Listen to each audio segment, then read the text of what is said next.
We have free dockyards as well. Well, let's make a handful of convoys at least. I don't think we're making any by default right now. Yes, we got conflicts over here. What else are all you guys doing? You don't have a focus right now. You're meeting with some generals. The Makoiso train crash. Apparently losing political power. We got military austerity. Yeah, that's going to be ending in a few months. That's because we're trying to, like, at least save a little bit of money. Each time we do this, we're paying off, like, $1 billion in debt. But not too much. I have been thinking about trying out, Iberia at some point as well. There's a lot of countries in this mod that I want to try out at some point. The center of the sphere's workforce. China, with its large size and population, made for the perfect place for industrial and agricultural development. Although already the second largest economy in the sphere, China's true economic potential was yet untapped. For this reason, much had been invested by both Japan itself and local Chinese government to modernize the extensive areas of land available for use. It was a popular goal indeed. As well as Japanese and Chinese politicians wish to see it completed as soon as possible. China already provided an absolute majority of its workers to the entire sphere, providing Japan's power block with everything from weaponry to everyday electronics. These factories were owned by Japanese companies using them to produce ubiquitous yet simple goods for maximum profit. The coastal cities had expanded greatly over the decades, but it was still the agrarian countryside that made a large part of the Chinese economy. Most of the sphere's food supply came from China, with most of the inland countries still being used for aiding this purpose. It was a matter of which farming had conducted that had changed somewhat, however. Where rural farming communities had once sustained their way of life through farming, corporations now controlled vast areas of land, using it to cultivate their produce on the widest possible scale. Entire villages could be employed by the same company, all working to produce the same foodstuff. Labor was kept cheap, though. Was kept cheap through disposability of individual workers, who could easily be replaced by 1 of 10 who were desperate for work. The ratio of the system meant that there was seemingly always room for expansion, always more opportunity to open up more factories or to expand the farmlands. It was becoming increasingly common for most sphere-based companies to center their centers of production in China. Here, as the CEOs put it, they could operate freely and without the nuance of regulations that they're facing back home. They had made use of China's difficult position to the very fullest.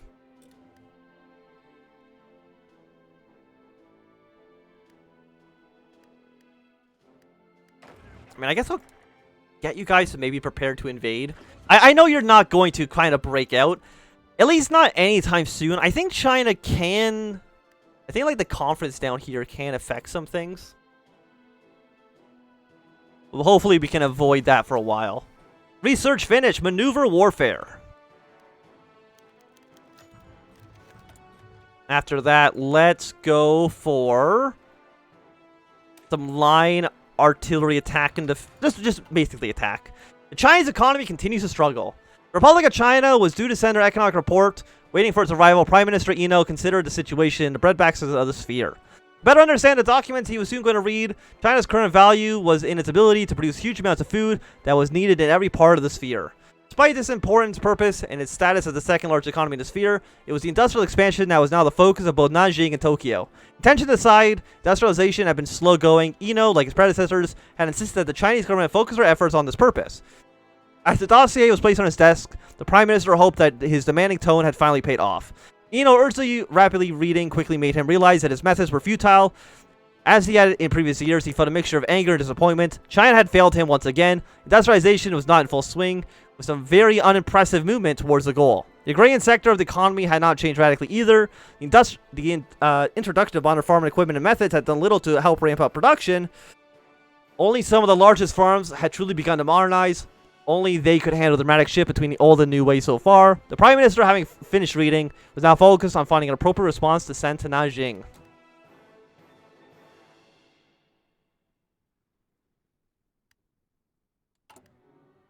We have 100. I mean, we're saving a lot of political power. Like, we could be using it for, like, this stuff. Like, what does 2% do? I mean, you know, let's click it. We'll find out. I think maybe it's giving us some more seats. 167? I think we have more seats now. Okay. So who are all the factions? You are the independents. The Kodai faction is the despots. We're the conservatives. The reform bureaucrats are national socialist. The anti-mainstream conservative.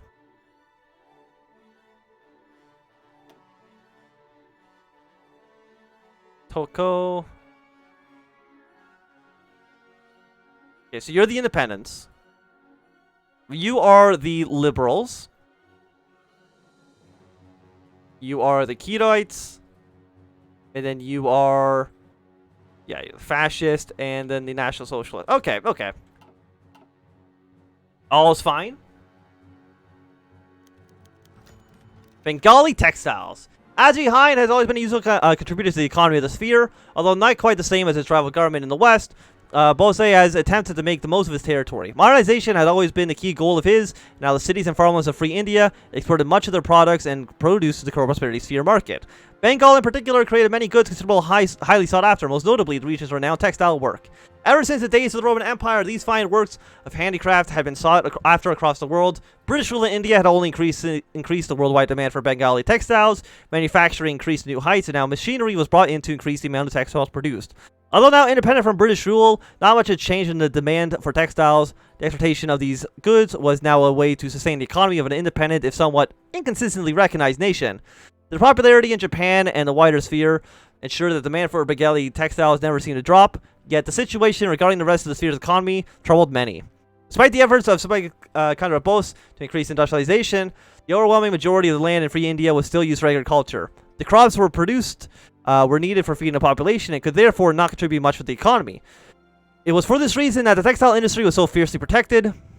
It's for this reason the textile industry was so fiercely protected. Should the trend of agrarism not be ended, the collapse of the one industry could deal significant damage to the state hind for years to come.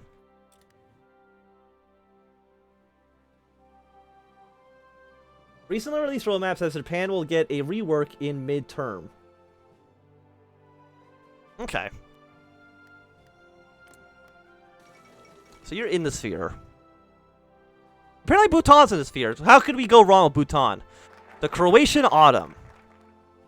Well, much of Europe seems to be in a night without dawn. Over Croatia, the red star rises. Forces of the partisan Joseph Tito rose up. A hero to all the oppressed people in the Balkans, moving in of the Italian occupiers, and notable causes civilian casualties, has finally triumphed in Croatia.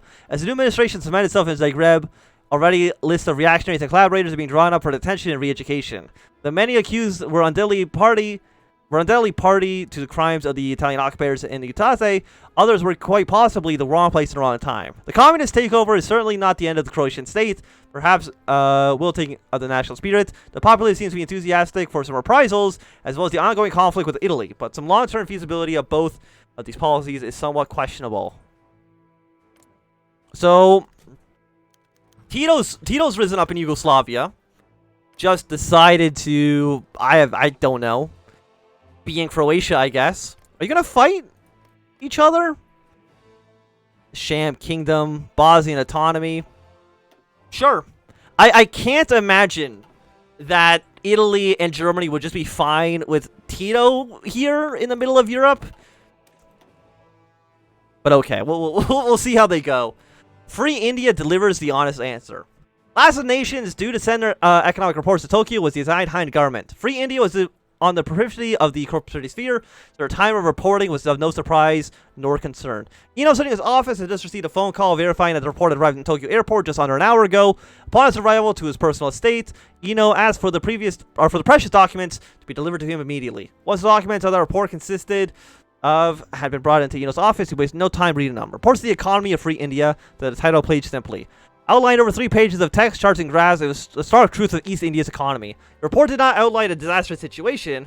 The economy was in fact managing to stay afloat, but a level far below the expectation of Japanese projections. It did not appear that the situation was too likely to shift radically in the coming years, as Hind would remain a mostly agrarian society for a good while yet. At the bottom of the last page was a small section entitled Plans for Stimulating Economic Growth, yet by that point, Eno had stopped reading. Solutions to the problem that he had been aware of seemed rather useless at the moment.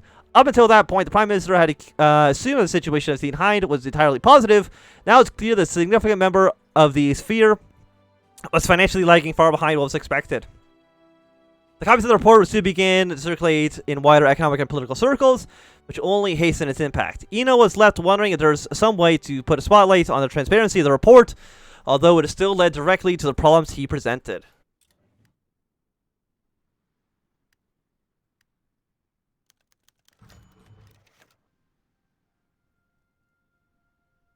The Bloody Sun. Across the white marble floor of the Sada Bank stuttered an officer of the Imperial Japanese Army, dressed from boots to peak in a cap of formal attire. Wearing a face of dispassion underlined by the self-righteous jingoism of military men, a clerk operating a station to counter the bank. The counter of the bank looked up to the two-part surprise and unease at the sight of the officer approaching him. Upon reaching the clerk's station, the officer wasted no time on formalities, stating, "I would like to speak to the manager of this financial establishment." "Sir, if it's all right, anything you would like to say to the manager could be you can say to me. My job entails doing the task that the manager is otherwise too busy to perform on his own. If it's a matter of a loan, I could bring out the necessary papers." "This is a matter of utmost importance," the officer stated through gritted teeth. "I would like to discuss the matter of a loan to the HOI4 Shipping and Receiving Corporations. The loan has already been requested, but we're experiencing delays pertaining to incompetence on your end, and the original amount of money requested was denied in favor of a smaller amount. The behavior is unacceptable." The officer slowly leaned towards, putting his hands together on the counter, his gloves stretched, and his knuckles cracked. "If I may inquire, officer, what does the army have to do with—" "You may not. I'd like to meet with your manager immediately. I warn you, boy. You would not dare to show insubordination in front of the division of army soldiers, and you shall not show insubordination in front of me." A scowl of the officer's face transforms a look of hatred and insecurity. The clerk stared back in fear, for clumsily opening the hatch of the counter so the officer could enter. "Follow me, sir." Still live in the wild. Support of the house appears increases somewhat. Can you see the Iberian tree? Yeah, right now there's not too much here. I think once he's done back to Iberia proper, more stuff's going to show up here. So Kawa wants funding. Kantai received a letter from the... Okay, Kantai received a letter from the famous philanthropist and entrepreneur, Sakawa Ryoshi. He's establishing a new oil company based around the Sakali Fields, and is wondering if Ino's government would be interested in subsidizing this enterprise. Projected operation was successful and a large and profitable field was found. Sasawa believes that expanding the oil extraction in the area would be a good way to make the economy less dependent on the agriculture and potentially bring in a lot of educated workers. Long term, it would evolve to Toyohara, an important center of our empire's far north. Certainly a good idea.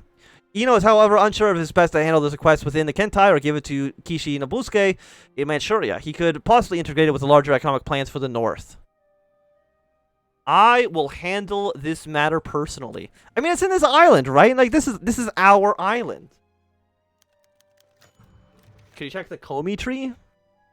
Komi is right here. It's a Congress. Right now, they are Social Democratic. Sakawa's funding. I decided to handle the matter of the new second-line oil fields himself. It is now time for Prime Minister Ino to determine the appropriate amount of funding to distribute. Sasawa, although a member of the opposition at Diet and a man embroiled in corruption of the highest order, was still a businessman that could simply not be ignored. His numerous enterprises and contributions to the war effort in past decades had ensured that he would remain influential, whether the government wished it or not. Now that he had discovered oil, ever precious and essential to the function of the sphere, Sakawa had the full attention of the Kentai. Subsidizing his oil fields would be no cheap matter, as this was the case with anything involving oil extraction. There were risks to consider as well. Caution suggested that only a small sum should be given to Sakawa, lest his venture fail spectacularly. Yet other voices suggested that Sakawa's business in Sakhalin was more than sound enough for a generous investment. The rewards would surely be great if all that went as well as Sakawa was describing it to be. Having heard both sides, he put forward Prime Minister Ino would now have the final say. Well, right now, how much oil do we have right now? We have 80 oil. And we could easily use 46,000. Give it the funding. Like, we do need the oil as much as we possibly can. Hospital event. Let's go construction speed. Let's do minimizing expenditures. Seems like an okay choice for us at the moment. More money for Sakawa. Having successfully constructed and operated one oil well in Carfuto, the question of whether or not Sakawa should receive further funding. The well has been successful, extracting a profitable tonnage of oil a month, with no shortage in the site for a long while. The idea of a second or even third well seemed like the best way to move forward with the operation. After all, if one well was producing at an exponential rate, surely 2 more would only pay for themselves. Sakawa could obviously afford to cover the cost of construction and employing more workers. Regardless of it, if he actually asked for it or not, the businessman would still be asking for more subsidization. Once again, Prime Minister Ino would make the final decision how much Sasaki would be receiving. A great deal of money was already being invested in the oil wells. Caution spoke of providing a reduced sum, enough to provide Sasakawa with some motivation. Yet with all the success of the business that he has had so far, other voices suggest that even more money could be poured into the oil wells to truly access the full potential of Carfuto's oil reserves. A large amount, no reason to stop now. And then we'll pay off some more debt. We will decrease construction budget. Because you take the civilian factories away from us, right?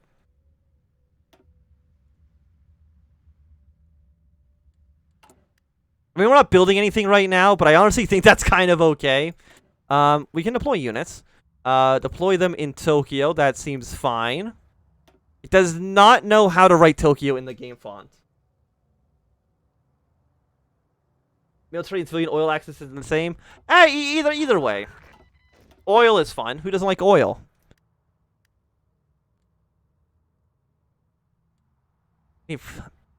How could you possibly ever afford, like, at our current fuel, we would use all of our fuel within like 8 days? So it probably makes sense to build up some I mean, fuel silos. Each fuel silo is only 2 days worth of oil for the Navy, which is just absurd. It's a stupid amount of oil that we're going to need. So what's happening in the United States? They are going for the Kennedy plan, so I think they're going a somewhat similar route that we did. Murder in the Metropolis. Also a bunch of tech just research. It's fantastic. Murder in the Metropolis. The detective got a call late at night about a murder at the docks. It could have been the usual, a deal gone bad, or some Manchurian poppy, some Shankoro killed for bad blood. He's seen the likes, but this was different. The report read like a guide to the perfect murder. No prints, no discernible weapon, no signs of forced entry, just a corpse mixed in with 2 tons of tuna. The fish killed him. Careful bologna army. Yeah, it does increase expenses. That's why I'm not going to increase it too much. Let's say like 3 and 3 on you. Yeah, mixed with 2 tons of tuna. Finally, he arrived at the warehouse and crawled underneath the police lines. Whoever did this had a strong stomach. Cutting his face up like that, he mused. Unrecognizable. Detectives leaned down next to him, got a closer look at his face. Teeth pulled, fingers taken, a big shimuku carved in his chest. Silence. Who the hell are you? Search the body. See if he's got anything on him. Research slot available. Let's go for... Hit chance going up seems good. Max... Oh, no, it's one or the other. Let's go for hit chance then. So we'll go for you. We'll go with you, and then... Let's say naval targeting plus 5% seems okay. Brazil has won the World Cup. Congratulations to them. We are making some outdated equipment. Let's upgrade you to be the Type 26. Searching the body. Of course, for all the evidence that could possibly be collected, the body remained to be in the center of the all. It was a grim reminder of the caliber of crime and of the criminal who carried it out. Just from the first glance, one could tell this was not a hot-blooded murder of passionate rage, but a merciless case of cold cruelty. The first task had to be to remove the body from the vast, now spoiled fish it was found in. The act itself had not posed much of a challenge, but the aftermath did. Forensic specialists had to carefully separate the oily piece of fish carcass, the grisly gore of the victim, centimeter by centimeter, taking care not to erase any potential evidence. Slowly but surely, as the fish was stripped away, more detail emerged from the ravaged corpse. Most notably, there did not appear to be any signs of resistance on the part of the victim, despite the horrifying nature of the injuries. There was no abrasions to the knuckles to indicate a struggle, nor were there any on the wrist to suggest the victim had been struggling against some restraints. In fact, there had hardly been any blows from blunt objects anywhere on the body, which likely would have required in order to subdue the victim. While the more precise and painful acts of the crime were carried out, these absences suggested something other than their own. However, the victim had likely been killed in the first few stabs, and the rest of the damage was applied post-mortem. Then these were not likely to be acts of torture, but intimidation. Who is being intimidated? I'd imagine that they would probably just like drug him, right? Like what I picture is that this dude got drugged, And when he was knocked out, then they just killed him. And then there'd be no signs of struggle, right?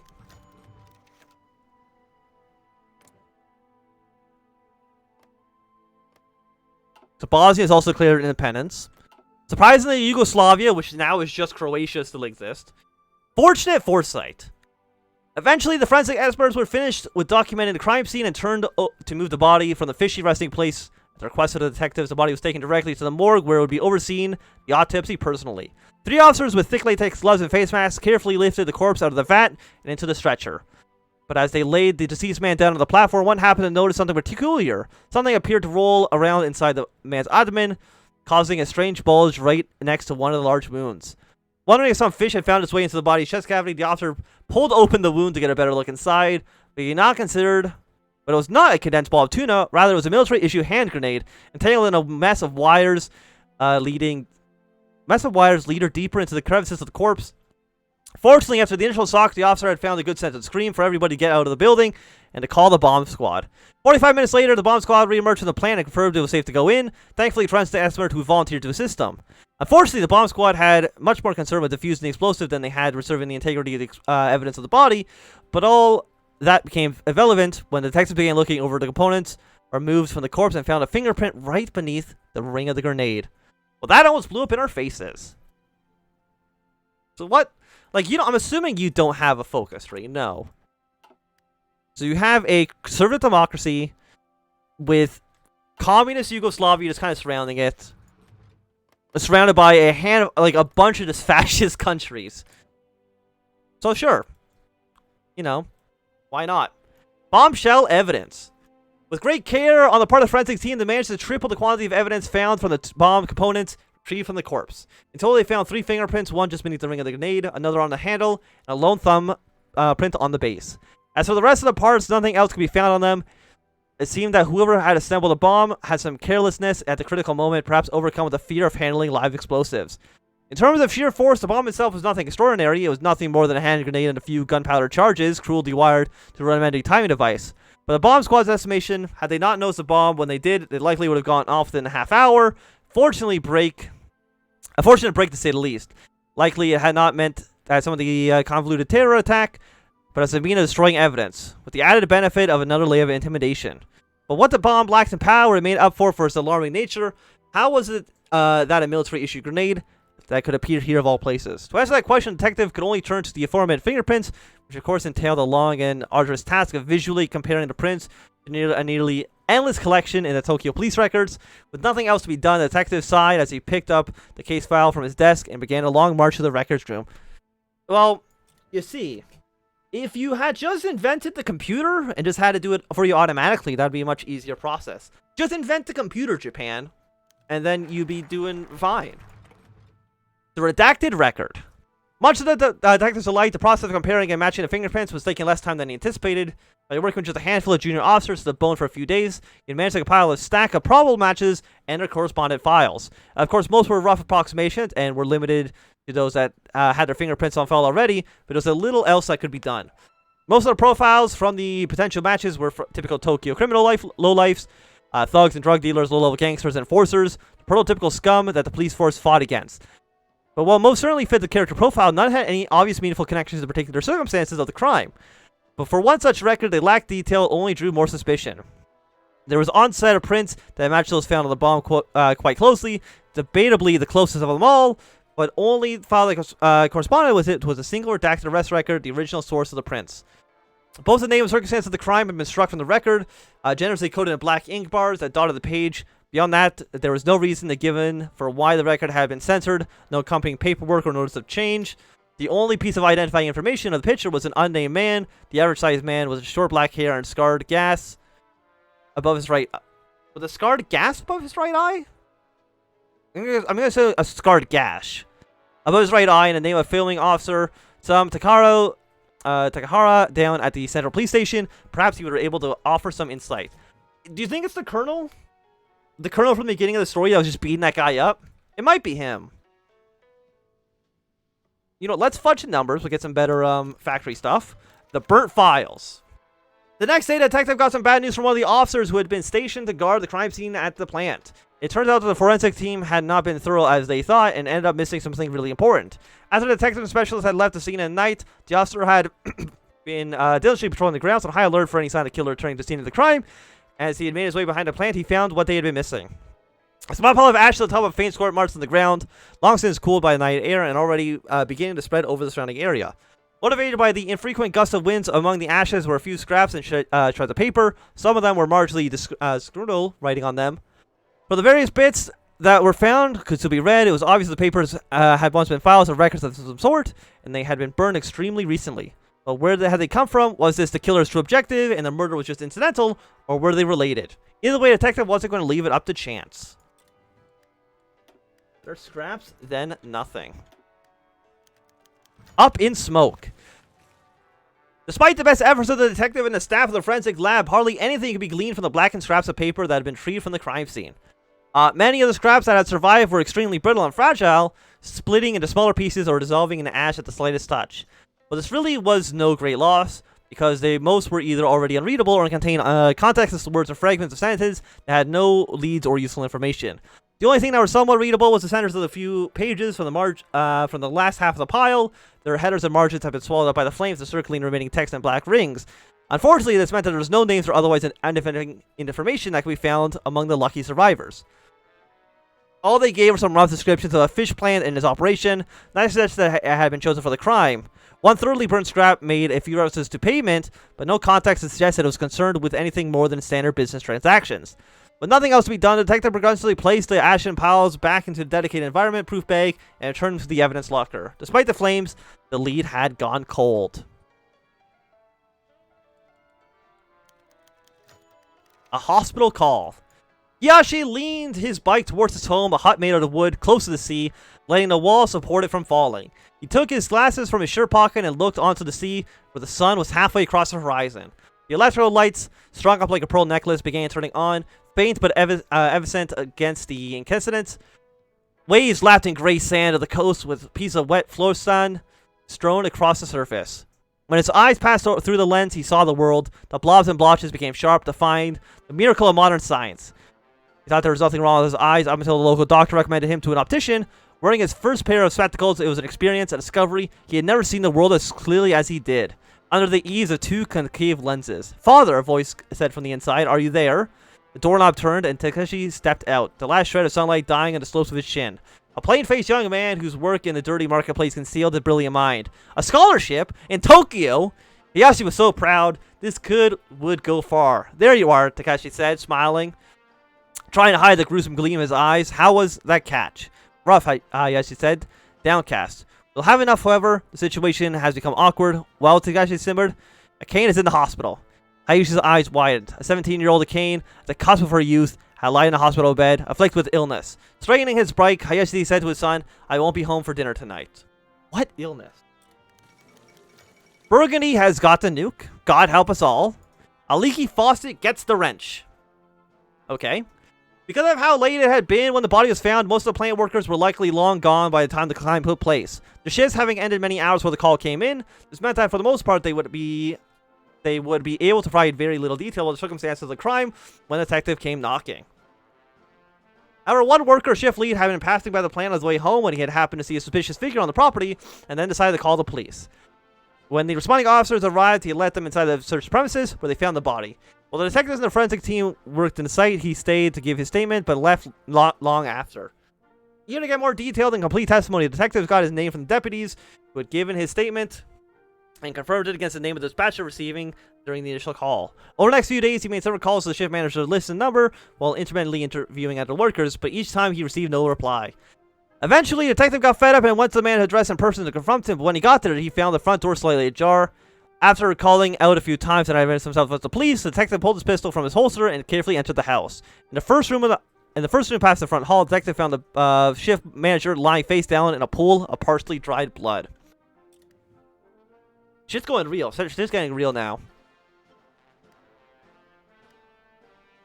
The conspiracy runs deep.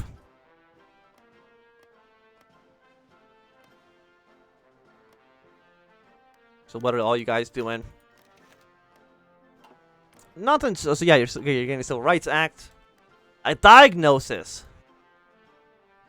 Hayashi-san, the doctor said, his words clad in the clinical concern of spick and span of his lab coat. Please follow me to my room. We need to discuss the specifics of Kane-chan's situation. Hayashi was familiar with such demeanor. A medic in his old platoon often carried the same weary and stoic expression whenever he had to convey bad news. Trailing behind the doctor, Hayashi glanced at the pass in the window at a high silhouette that blocked his view to the sea. The chemical factory, one of Miyano's proudest centers of employment, loomed, his waste pipes directed coastward. Entering the doctor's room, they sat down across one another. The doctor sought behind his desk, pulling a file from the drawer. Monochrome photographs seemed to spill out from the manila-colored cover. Manila-colored cover. I am sure, the doctor said, that you've seen Aki-chan's symptoms over the last few weeks. Then were words, uneven gout, and strange convulsions, fingers that curled in the claws. I have. As a father, Hayashi could only give answers that might help speed his daughter's recovery, and let the medicine man do his work. Do you know the cause? After a brief pause, the doctor answered. See these photographs here? Fingers, weak muscle, twisted limbs. I know you're not the one to be peeved at this sort of thing, Hayashi-san. Hayashi noted. The doctor was right. All the victims have the same kind of diet, fish or shellfish. Don't take my word for it, he stroked his chin, but I think the factory over there might be suspect. Heavy metal poisoning. Akane is one of the lighter cases, but it'll be better if she doesn't eat fish from the Manila area. Are you sure it's the fault of that factory? 70 to 80%, yeah. Hayashi immediately know what to do. Father's love lies above heaven and earth. Twins in death. Unfortunately, the shift worker was left in a grisly state similar to that of the victim. His chest and stomach were covered in nearly a dozen slashes and stab wounds. His neck bore a matching wound, deep and savage, likely the final wound that was drained the life from the poor man. And once again, the same ominous mark appeared, gouged into flesh and accented in dried blood. Chamoku. Silence. This time, however, rather than being proudly and boldly displayed in the center of the chest, the shift worker's mark was etched into his left shoulder. But where the previous victim character had been smooth and deliberate with the neatly twisted lines, this one was shaky and jagged. The killer must have been in a hurry, the detective concluded, basing his judgment off the comparatively sloppy work. This wasn't a carefully planned, premeditated murder. This was on a whim or perhaps out of necessity. But beyond the signs of the killer's gruesome haste, there's little more that can be gleaned from the body. It seems speed did not quite translate to carelessness on the part of the killer. Still, the splatters and drops of blood found around the entryway demonstrated that this had been no simple task. The shift lead must have fought every step of the way against the vicious assailant, fiercely resisting him for the moment he burst through the door right up until his collapse into the final resting place on the living room floor. But it wasn't enough. Okay, have a good night. The interrupted meeting. Tracking down Officer Takehara was easy enough. His schedule for the day had him scheduled to be on call at the Tokyo Central Police Station himself. The detective felt somewhat weird about confront a fellow officer about the crime of his caliber. However, he figured that the officer would be able to provide some alibi or correct some misunderstood detail on his part. So he gathered up a small squad of officers and a fellow detective and made their way down to Central Station. Once there was a quick flash of their badge and stern relaying of their intent. They were way past the front desk and towards the general officer's hall. At first, the group could not seem to find Officer Takehara amidst the regular daily hustle and bustle of the station's officers, but one of his colleagues was kind enough to inform them that Takehara had stepped out back for a smoke break. With a curt thank you, the detective turned to the door at the far end of the room that led to the back entrance of the station. His team followed behind him. When he pushed into the heavy metal door open, he saw no sign of Takehara, but had heard some hushed words float from above the corner. Not waiting for the rest of the team to come through the door, the detective briskly rounded the corner in search of the source of his voice. There he found himself face to face with Officer Takehara, who had himself been locked up in conversation with another man who looked quite like him in passing, save for the deep scar above his right eye. There was a brief moment of silence as the three men stared at each other, but it lasted no longer than the time it took for them to reach their weapons. The first sound was nearly the detective's shout of police. They were barely beaten out by a gunshot. Shots fired. Gatekeeper. For Hayashi, today would have been another day at work. As a soldier turned fisherman, he did not have much time for holidays or vacations. Takahashi and Akane depended on him, and at the very least, he would see them complete their educations. To his children, as to his state duty was everything. In the bright glare of the morning sunlight near the factory's opening hours, as the winds were blowing out to sea, he and a local veteran stood by its gate, preventing anybody from leaving or entering. When the police came to dissuade them, they brandished their rifles and machetes, rendered no less dull nor less steady by the years spent in unuse. When the police threatened to evict them forcibly by the premises, they fired a few warning shots. Finally, as a last result, the police sent a friend of Hayashi's, a local bar owner, to meet him. From a distance, he looked ridiculous. The skin and complexion of a man unused to exertions, happening under sunlight, much less in the early morning. Hayashi-san, the bar owner said. Have you gone mine? Have you cracked? If you stand down now, they'll let you go. You're a veteran, Hayashi-san, and they respect that. Not enough, Hayashi said. Apparently me and the boys have only one condition. A meeting with any officials. Scratch that. Prefectural officials. I need someone who can do something regarding this. He pointed to his chin in the factory. This monstrosity, that's all. I'll stand down once I know who I'm talking to. By the midday, the news had spread to the country. In the evening, it had reached the ears of Prime Minister Ino. A new scandal. A view from the ground. Okay, so somebody over there has one. The view from the ground. The detective's vision was blurry, the shapes and colors of the world merged and melded together. With each blink, his eyelids became heavier and heavier, flicking his visions between incommensurable fog and total darkness. For a moment, a great amount of effort on the detective's part, his vision became clear. He saw the scarred man in front of him, face down against the hard concrete ground. His hands were cuffed behind him, and the boots of a police officer was placed squarely on his back. Turning his eyes a bit, he could see a small pool of bloody foam, small pool of blood forming beneath him, trickling out of a dark hole in his leg. The detective had become aware of the fact that the world around him was quite loud. The sounds appeared distant and garbled, but he soon was focused on looking. He had hardly noticed them at all. And yet more effort, the detective strained to hear the sounds of his surroundings. First, he heard the groaning of the scarred man in front of him, soft and distinct. Next came the repeated pops and cracks of gunfire, accompanied by the occasional whizzing of bullets and the rumbles of impact. Finally, he turned to see one of the officers who had accompanied him, crouched behind the crate and screaming into his radio. For a moment, their eyes met, and he saw fear, confusion, and above all, loss. Then, as the detective's eyelids fell one last time, the words he shouted became clear. Requesting backup at our location immediately. We're taking fire from a police officer in the southeast and exterior of the central building. Officer is down. I repeat, officer is down. I think the detective just got shot. A quandary. Every day, Katada drove Prime Minister Ino to his office in the National Diet. From on their way, they passed by crowds of people going to work on foot, ready to earn their living. The wood innards of Tokyo appeared here and there, but they mostly saw only the stony modern facades of the finance and commercial office complexes. Ino-sama, Takada said to Ino, have you decided what to do with, Takada's side died off as he tried to reconcile the pivotal name. Miyamada, a veteran? He's everywhere in the news nowadays, seeming like trouble. The Prime Minister reclined in a seat at the back of the car in deep in thought.